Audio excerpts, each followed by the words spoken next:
আমার সাথে তার আইসিইউতে যে কথা হয়েছে, আমি বললাম যে তুমি কেন এই কাজ করতে গেলা? বলে আমার বাচ্চারা আমার সামনে সব পুইরা মারা যাচ্ছে, আমি এটা কিভাবে সহ্য করি। আমি সর্বোচ্চ চেষ্টা করছি বাচ্চাদের, কিছু বাচ্চা বের করছি, আরো কিছু বাচ্চা বের করতে গেছি, এমন সময় এক্সপ্লোশন আরো জোরে হয়ে আমি আর কিছু নেই।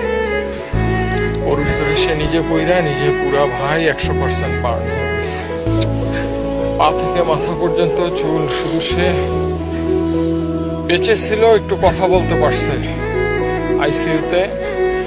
তারা যখন চিকিৎসা নিছে এবং তাকে যখন লাইফ সাপোর্টে নেওয়ার আগ পর্যন্ত সে লাস্টে একটা কথাই বলছে যে আমার হাতটা একটু, ডান হাতটা দিয়ে বলছে আমাকে একটু শক্ত করে ধরো ডান হাতটা। আমি শক্ত করে ধরছি, ভাই ধরা যায় না, পুরা সব কিছু ওরা বুকের এইখানে নিয়ে বললো তোমার সাথে আমার আর দেখা হবে না।